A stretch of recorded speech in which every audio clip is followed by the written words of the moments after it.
जीवन का सबसे कीमती धन क्या होता है? एक शिष्य ने अपने गुरु से सवाल किया। गुरु ने इसका उत्तर देते हुए जवाब दिया कि चाहे मेरे पास पैसे ना हो, चाहे रहने के लिए छत भी ना हो, चाहे कोई सुख सुविधाएं ना हो, लेकिन अगर मेरा शरीर स्वस्थ है तो मैं दुनिया का सबसे धनवान आदमी हूँ।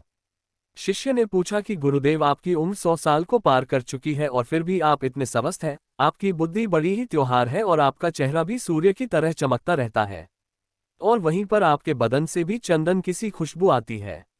शिष्य ने कहना जारी रखा कि गुरुदेव, मेरे मन में बहुत बार आया है कि मैं आपसे इसका रहस्य जानूं, लेकिन संकोचवश मैं आपसे पूछ नहीं पाता हूं। कृपया करके आज मुझे वो साधारण से नियम बताने की कृपा करें जिनसे मैं भी आपकी तरह स्वस्थ और निरोगी रह सकूं। नियम अगर आसान होंगे गुरुदेव तो उसका अनुसरण मेरे माता पिता भी कर पाएंगे, क्योंकि वो बूढ़े हो चुके हैं और वो बहुत जटिल प्रक्रिया नहीं अपना पाएंगे। कृपया करके साधारण से तरीके बताना ताकि कोई भी ग्रस्त आदमी उन नियमों का पालन कर सके। गुरुदेव ने कहना आरंभ किया। सबसे पहले उन्होंने बताया कि सबसे पहले तुम्हें पाचन तंत्र की क्रिया को समझना होगा। जो भी आयुर्वेद का विद्वान होता है वो ये जानता है कि अगर आपका पाचन तंत्र लगातार भोजन पचाने में लगा हुआ है तो स्वाभाविक है कि ऊर्जा की एक खास मात्रा आपके भोजन को बचा रही है। इसी कारण ज्यादा भोजन करने के बावजूद आपका दिमाग और आपका शरीर अपने बेहतरीन स्तर पर काम नहीं कर पाता। तुमने देखा होगा कि भोजन करने के बाद जब भोजन प्रक्रिया शुरू होती है तो हर जानवर नीचे बैठ जाता है। वो बस बैठ जाते हैं क्योंकि दूसरी चीजों के लिए पर्याप्त ऊर्जा नहीं बचती है। चाहे वो मांसाहारी हो या शाकाहारी हो, हर जानवर खाने के बाद नीचे बैठ जाता है और ये इंसानों के लिए भी एक प्राकृतिक जरूरत है। खाने के बाद वो बैठ जाना चाहते हैं क्योंकि दूसरी चीजों के लिए पर्याप्त ऊर्जा नहीं होती।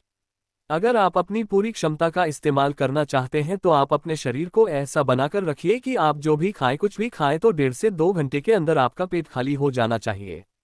पेट खाली होने का मतलब है पेट की थैली खाली होना। यानी कि जब भोजन आंत के दूसरे भागों में चला जाता है तब पेट खाली हो जाता है, क्योंकि आंत में प्रक्रिया बिल्कुल अलग होती है। वो पाचन नहीं होता है, वो ऊर्जा को ग्रहण करती है। आंतों द्वारा इस ऊर्जा को ग्रहण करने के लिए ज्यादा ऊर्जा नहीं लगती है। ऊर्जा लगती है पाचन क्रिया में। जब खाना पेट की थैली में मौजूद हो तो बेहतर है कि आप अपनी गतिविधि को कम कर लें। अब अगर सोचिए सारा दिन आपके पेट में खाना मौजूद रहेगा तो आप अपने जीवन की पूरी क्षमता कम कर लेंगे।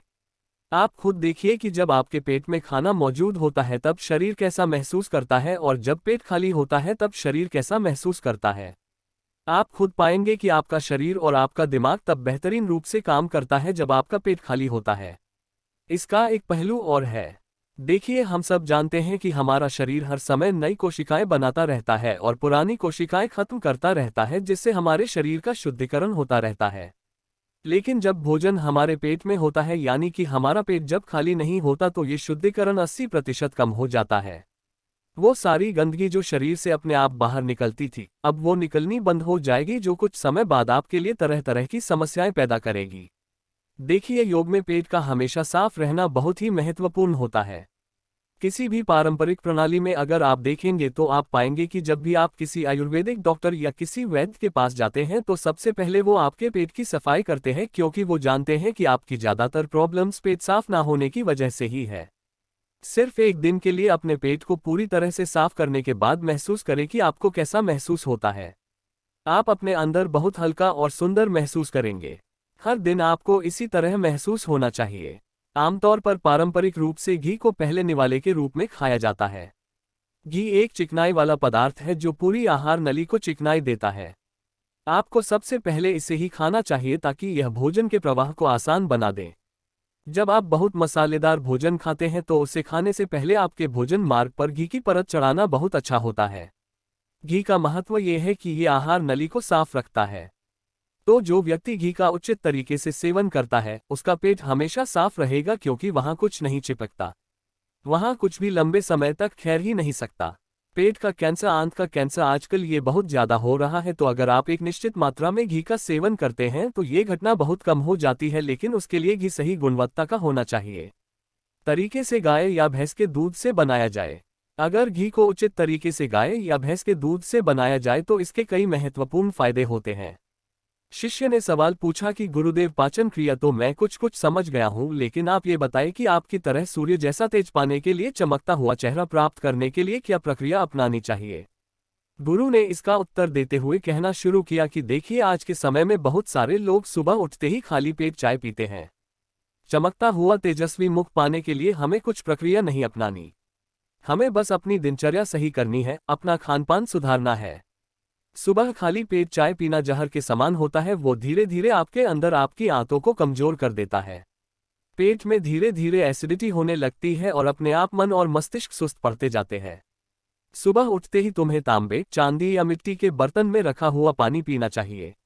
लेकिन चांदी और मिट्टी की तासीर ठंडी होती है, इसीलिए कफ, अस्थमा या दमा जैसे रोगी इसका उपयोग ना करें। रात में आपने चांदी, तांबे या मिट्टी के बर्तन में पानी रख दिया और सुबह खाली पेट बिना दातुन किए हुए उसे पी लिया। शिष्य ने सवाल किया कि गुरुदेव, बिना दातुन किए हुए अगर हम वो पानी पिएंगे तो हमारा वाशी थौक हमारे अंदर ही चला जाएगा। गुरु ने उसे बताया कि वो तो अच्छी बात है, क्योंकि बासी थूक औषधि के समान होता है। गुरु ने चेतावनी दी कि देखिए, जिन लोगों को अल्सर, टीबी या निमोनिया है उन्हें खाली पेट पानी नहीं पीना है। तांबे के बर्तन में रात में रखे हुए पानी में उसके संस्कार मिल जाते हैं। तांबे के गुण उस पानी में आ जाते हैं और वो तांबा हमारे शरीर में जाकर बहुत से लाभकारी फायदे करता है। दोस्तों, वीडियो अच्छी लगी तो प्लीज चैनल को सब्सक्राइब कीजिए और वीडियो को लाइक करके एक कमेंट कर दीजिए। ओम नमो बुद्धाय।